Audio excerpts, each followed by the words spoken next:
ಕರ್ನಾಟಕ ರಾಜ್ಯದಲ್ಲಿ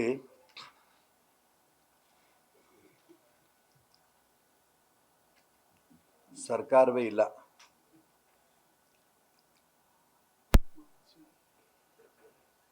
ಮುಖ್ಯಮಂತ್ರಿ ಸ್ಥಾನದ ಬಗ್ಗೆ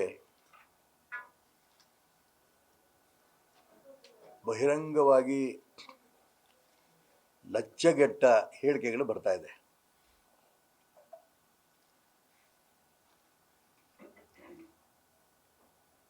ಮುಖ್ಯಮಂತ್ರಿಗಳು ಅವ್ರ ಪರವಾಗಿ ಅವರ ಹಿಂಬಾಲಕರ ಮುಖಾಂತರ ಹೇಳಿಕೆ ಕೊಡಿಸ್ತಾರೆ.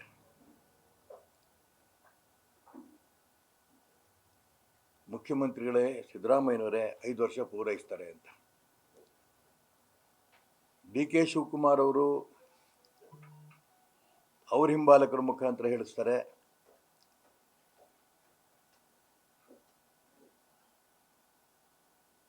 ಆದಷ್ಟು ಬೇಗ ಡಿ ಕೆ ಶಿವಕುಮಾರ್ ಅವರು ಮುಖ್ಯಮಂತ್ರಿ ಆಗ್ತಾರೆ ಅಂತ.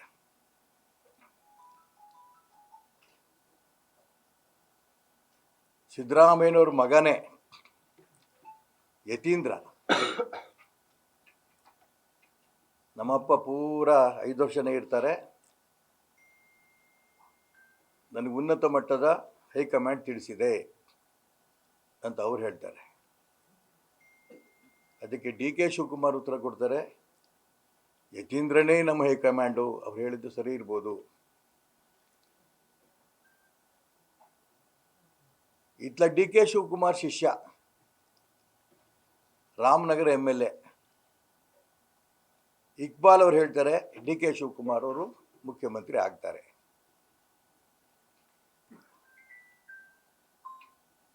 ಯತೀಂದ್ರ ಹೈಕಮಾಂಡು, ಇಕ್ಬಾಲ್ ಹೈಕಮಾಂಡು,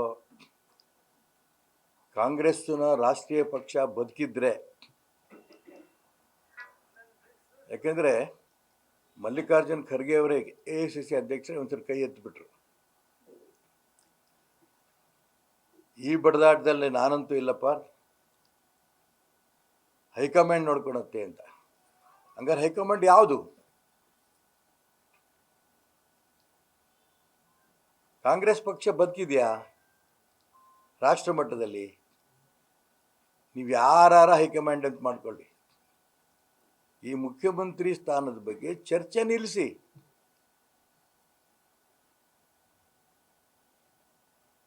ಅವ್ರನ್ನೇ ಕಂಟಿನ್ಯೂ ಮಾಡೋದರೆ ಮಾಡ್ಕೊಳ್ಳಿ, ಇನ್ನೊಬ್ಬ ಡಿ ಕೆ ಶಿವಕುಮಾರ್ ಮಾಡ್ತಾರೆ ಮಾಡ್ಕೊಳ್ಳಿ, ಯಾವ ದಾಸನ್ನಾರು ಮಾಡ್ಕೊಳ್ಳಿ. ಹೈಕಮಾಂಡ್ ಅಂತ ಬದುಕಿದ್ರೆ ಇದನ್ನು ನಿಲ್ಲಿಸ್ಲಿ, ಆಗ ಅಧಿಕಾರಿಗಳ ಹತ್ರ ನಾವು ಕೆಲಸ ತೆಗಿಬೋದು.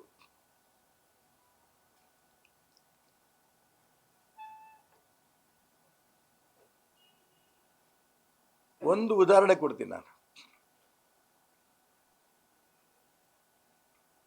ಶಿವಮೊಗ್ಗದ ಯಲುವಟ್ಟಿ ಕೆರೆ, ನಾನು ಸಣ್ಣ ನೀರಾವರಿ ಸಚಿವರಾದ ಬೋಸರಾಜ್ ಅವ್ರ ಹತ್ರ ಮಾತಾಡಿದೆ. ನಮ್ಮ ಪೂಜ್ಯ ಆನಂದಪುರಂ ಬೆಕ್ಕಿನ ಕಲ್ಮಠ ಸ್ವಾಮಿಗಳು ಇದೊಂದಿಷ್ಟು ಈ ಕೆರೆಯೊಂದು ಅಭಿವೃದ್ಧಿ ಮಾಡಿಸ್ಕೊಟ್ರಪ್ಪ, ಇದೆಲ್ಲ ಒಂದು ಯಾರೋ ಒತ್ತುವರಿ ಮಾಡಿಬಿಡ್ತಾರೆ ಅಂತ. ನಾನು ಹಿರಿಯರಾದ, ನನಗೆ ಆತ್ಮೀಯ ಸ್ನೇಹಿತರಾದ ಬೋಸರಾಜ್ ಸಂಬಂಧಪಟ್ಟ ಮಂತ್ರಿಗಳು ಮಾತಾಡಿದೆ. ನಾನು ಮಾಡಿಸ್ಕೊಡ್ತೀನಿ ಅಣ್ಣ, ಅದ್ರ ಕಳಿಸಿ ಅಂತ ಎಸ್ಟಿಮೇಟು ಅದೆಲ್ಲ ಕಳಿಸೋದು ಸಂಬಂಧಪಟ್ಟ ಅಧಿಕಾರಿಗಳಿಗೆ ಅವತ್ತು ಹೇಳಿ ತರಿಸ್ಕೊಂಡು ಸ್ಯಾಂಕ್ಷನ್ನು ಮಾಡಿಕೊಟ್ರು. 1.5 ಕೋಟಿ ರೂಪಾಯಿ ಟೆಂಡರು ಕರೀರು, ಒಬ್ಬರು ಬರಲಿಲ್ಲ ಟೆಂಡರ್ ಹಾಕೋದಿಕ್ಕೆ. 1-2-3 ಜನ ಕಾಂಟ್ರಾಕ್ಟರ್ಗಳ ಹತ್ರ ನಾನೇ ಮಾತಾಡಿದೆ, ಯಾಕಪ್ಪ ನೀವು ನಮ್ಮ ಸರ್ಕಾರ ಇದ್ದಂಥ ಸಂದರ್ಭದಲ್ಲಿ ನನಗೆ ಬೇಕು ಅಂತ ನೀವು ಟೆಂಡರ್ಗೆ ಹಾಕ್ತಾಯಿದ್ರಿ, ಕೆಲವರು ಬಿಲೋ ಹಾಕ್ತಿದ್ರಿ, ಏನು ಕತೆ ಇದು ಅಂತ. ಸರ್, ಟೆಂಡರ್ ಹಾಕಿ ಕೆಲಸ ಮಾಡಿಬಿಟ್ರೆ ಪೇಮೆಂಟ್ ಬರಲ್ಲ ಸರ್. ಸರ್ಕಾರದಿಂದ ಪರಿಸ್ಥಿತಿನಲ್ಲಿ ಹೆಂಗೆ ನಾವು ಇದು ಟೆಂಡರ್ ಹಾಕೋಣ ಸರ್? ಇಷ್ಟು ನೇರವಾಗಿ ಕಾಂಟ್ರಾಕ್ಟರ್ಗಳು ನನಗೆ ಉತ್ತರ ಕೊಟ್ಟಿದ್ದಾರೆ. ಹೆಂಗೆ ಅಭಿವೃದ್ಧಿ ಕೆಲಸ ಆಗುತ್ತೆ? ಹಾಗಾಗಿ ಅಧಿಕಾರಿಗಳಿಗೂ ಇಲ್ಲೊಂದು ಸರ್ಕಾರ ಇದೆ ಅಂತ ಗೊತ್ತಿಲ್ಲ, ಕಾಂಟ್ರಾಕ್ಟ್ಗಳಿಗೂ ಸರ್ಕಾರ ಇದೆ ಅಂತ ಗೊತ್ತಿಲ್ಲ. ರಾಜಕಾರಣಿಗಳು ನನಗೆ ನಾಳೆ ಬರುತ್ತೆ, ನಾಡದ್ದು ಬರುತ್ತೆ, ಮುಖ್ಯಮಂತ್ರಿ ನಾನಾಗಿರ್ತೀನಿ, ಇನ್ನೊಬ್ಬ ಆಗಿರ್ತಾರೆ ಅಂತ ಅವ್ರು ಬಡ್ದಾಡ್ತಿದ್ದಾರೆ. ಶಾಸಕರುಗಳು, ಬೆಂಬಲಿಗರು ನಮ್ಮವ್ರು ಮುಖ್ಯಮಂತ್ರಿ ಆಗ್ತಾರೆ, ಅದ್ರ ಮುಖಾಂತರ ನನಗೊಂದು ಮಂತ್ರಿ ಸ್ಥಾನ ಸಿಗುತ್ತೆ ಅಂತ ಅವರು ಬಡ್ದಾಡ್ತಿದ್ದಾರೆ. ಒಟ್ಟಾರೆ ಕರ್ನಾಟಕ ರಾಜ್ಯದಲ್ಲಿ ಸಂಪೂರ್ಣ ಅರಾಜಕತೆ.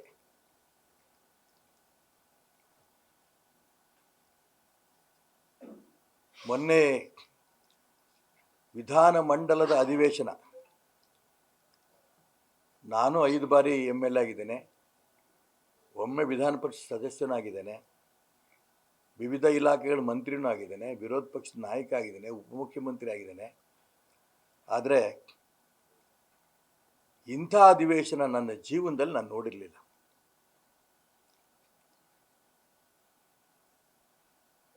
ಅಲ್ಲಿ ಬಳಸ್ತಾ ಇರೋಂಥ ಭಾಷೆಗಳು, ಶಾಸಕರುಗಳು ಬಳಸ್ತಾ ಇರೋಂಥ ಭಾಷೆ, ರಸ್ತೆಯಲ್ಲಿ ಹೋಗಂತ ಯಾರೋ ಕುಡ್ಕ ಮಾತಾಡಿದ್ರೆ ಅವ್ನಿಗೆ 2 ಕೊಟ್ಟು ಆ ಕಡೆ ಸರ್ಕು ಅಂತ ಹೇಳ್ಬೋದು. ವಿಧಾನ ಮಂಡಲದಲ್ಲೇ, ವಿಧಾನಸಭೆ, ವಿಧಾನ ಪರಿಷತ್ತಲ್ಲೇ ಬಳಸ್ತಾ ಇರೋಂಥ ಪದಗಳನ್ನು ನೋಡಿದಾಗ ಸ್ಪೀಕರ್ ಬಳಸಿರೋಂಥ ಪದ,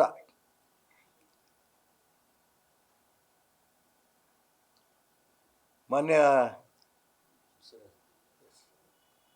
ಹೊರಟ್ಟಿಯವರು ಅವನ ಅಯೋಗ್ಯ ನಜೀರ್ ಅಹಮದ್ ಬಗ್ಗೆ ಒದ್ದು ಹೊರಹಾಕ್ಬೇಕಾಗತ್ತೆ, ಇಡಿಯಟ್.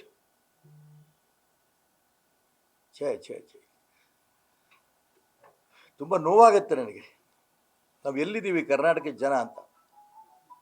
ಕರ್ನಾಟಕ ರಾಜ್ಯದ ವಿಧಾನಮಂಡಲ ಅಂದರೆ ಇಡೀ ದೇಶಕ್ಕೇನೆ ಮಾದರಿಯಾದಂಥ ವಿಧಾನಮಂಡಲ. ವಿಧಾನಸಭೆ ಇರ್ಬೋದು, ವಿಧಾನ ಪರಿಷತ್ ಇರ್ಬೋದು.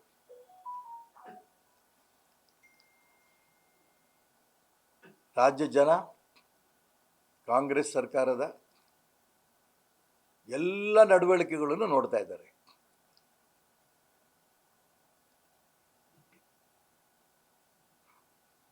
ಶಾಸಕ ಶಿವಲಿಂಗೇಗೌಡ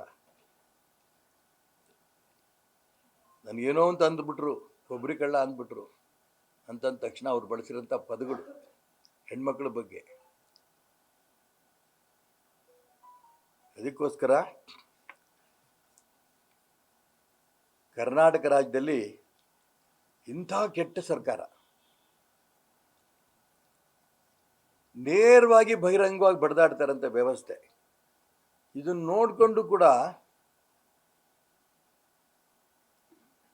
ಸರ್ಕಾರ ಒಂದು ಇದೆ ಅಂತ ಯಾರು ಹೇಳಕ್ ಸಾಧ್ಯ ಇಲ್ಲ. ಈಗಲಾದರೂ ನಾನು ಕಾಂಗ್ರೆಸ್ ಪಕ್ಷ ಅಂತ ಹೈಕಮಾಂಡ್ ಅಂತ ಏನೋ ಬದುಕಿದ್ರೆ ಅವ್ರು ಈ ಕಡೆ ಗಮನ ಕೊಡಲಿ.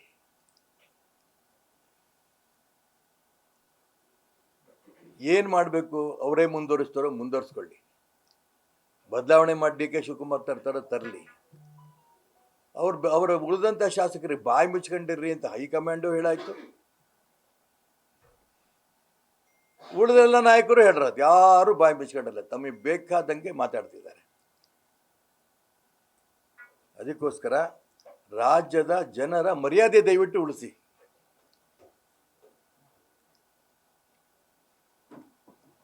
ಯಾವತ್ತೇ ಅಸೆಂಬ್ಲಿ ಚುನಾವಣೆ ಬಂದರೂ ಕೂಡ ಇನ್ನು ಕರ್ನಾಟಕ ರಾಜ್ಯದಲ್ಲಿ ಕಾಂಗ್ರೆಸ್ ಅಂತೂ ಬರಕ್ಕೆ ಸಾಧ್ಯ ಇಲ್ಲ, ಕಾಂಗ್ರೆಸ್ ಸರ್ಕಾರ ಬರಕ್ಕೆ ಸಾಧ್ಯ ಇಲ್ಲ.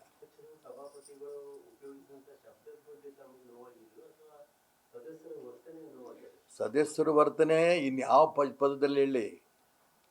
ಒಬ್ಬ ಪ್ರಧಾನಮಂತ್ರಿಗೆ ಒಬ್ಬ ಅಯೋಗ್ಯ ನಜೀರ್ ಅಹಮದ್ ಅಂತ ಅಯೋಗ್ಯ ಇನ್ಯಾವ ಪದ ಬಳಸಲಿ? ದೇಶದ್ರೋಹಿ ಅಂತ ಕರಿಬೇಕಾದ್ರೆ ಇಂಥ ಶಾಸಕರು ಕೂಡ ವಿಧಾನಮಂಡಲದಲ್ಲಿ ಇದಾರಲ್ಲ ಅನ್ನೋ ಇವ್ರನ್ನ ಕಂಟ್ರೋಲ್ ಮಾಡೋಂಥ ಪ್ರಯತ್ನ ಸಭಾಪತಿ ಹೊರಟ್ಟಿಯವ್ರು ಮಾಡಿದ್ರು, ಅವ್ರ ಕೈಲೂ ಆಗಲಿಲ್ಲ ಅಂದಾಗ ಇಂಥ ಪದ ವಿಧಿ ಇಲ್ಲದೆ ಬಳಸಿದ್ರು. ಅದೂ ನೋವೇ. ಅದಕ್ಕೋಸ್ಕರ ಹೇಳ್ತಿರೋದು ನನ್ನೊಬ್ಬನ ನೋವಲ್ಲ, ಅದು ಇಡೀ ರಾಜ್ಯದ ಜನರ ನೋವಿದೆ. ಪ್ರಜಾಪ್ರಭುತ್ವ ಈ ಸ್ಥಿತಿ ಬಂದೋಯ್ತು, ಕರ್ನಾಟಕ ರಾಜ್ಯದ ವಿಧಾನಮಂಡಲ ಇಂಥ ಕೆಳಮಟ್ಟಕ್ಕೆ ಬಂದೋಯ್ತು, ಇಂಥ ಶಾಸಕರು ಇದಾರಲ್ಲ ಅಂತ ನೋವು ಇಡೀ ರಾಜ್ಯದ ಜನಕ್ಕಿದೆ. ಹಾಗಾಗಿ ಆ ಜನರು ಯಾವ ಸಂದರ್ಭದಲ್ಲಿ ಏನು ತೀರ್ಮಾನ ತಗೋಬೇಕು ತಗೋತಾರೆ. ಅದಕ್ಕೆ ಮುಂಚೆ ಇದೊಂದು ಹೈಕಮಾಂಡ್ ಅಂತ ಇದ್ದರೆ ಏನಾರು ಮಾಡಲಿ. ಕಾಂತೇಶ್ ಹೇಳ್ದಂಗೆ ಅಭಿವೃದ್ಧಿ ಕೆಲಸಗಳು ಬಿಲ್ಕುಲ್ ಇಲ್ಲ. ಒಂದೇ ಒಂದು ಅಭಿವೃದ್ಧಿ ಕೆಲಸ ಇಲ್ಲ. 50 ಕೊಡ್ತೀನಿ ಅಂದರು ಕೋಟಿಗಳು ರೂಲಿಂಗ್ ಪಾರ್ಟಿಗೆ, 25 ಕೋಟಿ ಕೊಡ್ತೀನಿ ಅಂದರು ವಿರೋಧ ಪಕ್ಷಕ್ಕೆ. ಮೂಗಿ ತುಪ್ಪನೇ ಹಾಕಿ ಪಾಪ ನಾಲ್ಗೆ ಇನ್ನೂ ದಿನಾ ಆ ಮೂಗಿ ತುಪ್ಪ ಹಚ್ಚಿ ನೆಕ್ಕ ಪ್ರಯತ್ನ ಮಾಡ್ತಿದ್ದಾರೆ. ಸಿಗತ್ತೇನೋ ಸಿಗತ್ತೇನೋ ಸಿಗತ್ತೇನೋ ಜೇನುತುಪ್ಪ ಅಂತ. ಎಲ್ಲಿ ತರ್ತಾರೆ ದುಡ್ಡು? ದಿವಾಳಿ ಎದ್ದೋಗಿದ್ದಾರೆ. ಅದಕ್ಕೋಸ್ಕರ ತುಂಬ ನೊಂದು ಹೇಳ್ತಾ ಇದ್ದೀನಿ ನಾನು. ಇದು ಪ್ರಜಾಪ್ರಭುತ್ವಕ್ಕೆ ಇದು ಅಡಕ.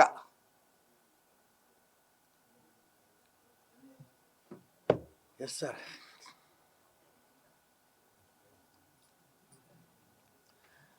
ಈಗ ನ್ಯೂಸ್ ಫಸ್ಟ್ ನಿರ್ಭೀತಿಯಿಂದ ನಿಮ್ಮ ಪರವಾಗಿ.